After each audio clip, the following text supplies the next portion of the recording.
కరవు కోరలో చిక్కుకొని ఉమ్మడి కర్నూలు జిల్లా విలవిల్లాడుతోంది. సాగునీరు లేక పంట పొలాలు బీటలు వారాయి. అప్పులు చేసి పంటలు పండించిన రైతులు గిట్టుబాటు ధర లేక అష్ట కష్టాలు పడుతున్నారు. కూటమి ప్రభుత్వం కొన్ని మండలాలనే కరువు ప్రాంతాలుగా ప్రకటించి చేతులు దులుపుకుంది. కరువు బాధ తాళలేక పలు గ్రామాల ప్రజలు వలసపోతున్నా ప్రభుత్వం పట్టించుకోవటం లేదని జిల్లావాసులు మండిపడుతున్నారు. కనీసం తమకు పనులు కల్పించే పరిస్థితుల్లో కూడా ప్రభుత్వం లేదని ఆవేదన వ్యక్తం చేస్తున్నారు. ఏపీలో 6 జిల్లాలను కరువు ప్రాంతాలుగా ప్రభుత్వం ప్రకటించింది. ఉమ్మడి కర్నూలు జిల్లాలో 15 మండలాలను కరువు ప్రాంతాలుగా గుర్తించింది. కొన్ని మండలాల్లో వర్షాభావ పరిస్థితుల వల్ల పలు గ్రామాల ప్రజలు వలస వెళ్లారు. అక్కడి పరిస్థితిని గుర్తించడంలో రాష్ట్ర ప్రభుత్వం నిర్లక్ష్యంగా వ్యవహరించింది. ప్రజలు వలసలు వెళుతున్న గ్రామాలను గాలి కుదిలేసి అధికారులు తప్పుడు నివేదికలను సేకరించారు. కరువు ప్రాంతాలను గుర్తించడంలో అధికారులు నిర్లక్ష్యంగా వ్యవహరించారని రైతు సంఘాలు ఆందోళన వ్యక్తం చేస్తున్నాయి.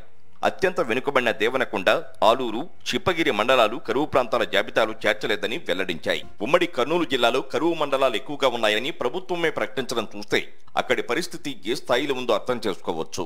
ఈ ప్రాంతం వర్షపు నీటిపైనే ఆధారపడింది. వర్షం పడితే తప్ప ఇక్కడ పంటలు పండని పరిస్థితి నెలకొంది.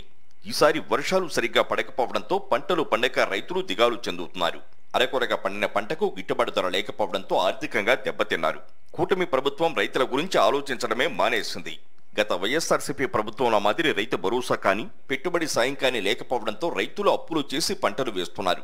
చివరకు గిట్టుబాటు ధర లేకపోవడంతో తీవ్ర అవస్థలు పడాల్సి వస్తోంది. కూటమి ప్రభుత్వం వచ్చిన తర్వాత రైతులకి ఏ వర్గానికి కూడా ఎటువంటి పరిస్థితుల్లో కూడా ఏ సంక్షేమ పథకాలు అందలేదు. ప్లస్ ఏ గిట్టుబాటు ఏ పంటకు కూడా, అంటే పత్తికి కావచ్చు, మిరపకి కావచ్చు, వేరుశనగ బుడ్డలకి కావచ్చు, కందులకి కావచ్చు, ఏ పంటకి కూడా గిట్టుబాటు ధర లేదు కాబట్టి పూర్తిగా వలసపోయే పరిస్థితులు ఉన్నాయి. గత వైఎస్ఆర్సీపీ ప్రభుత్వం రైతులకు ఎంతో లబ్ధి చేకూర్చింది.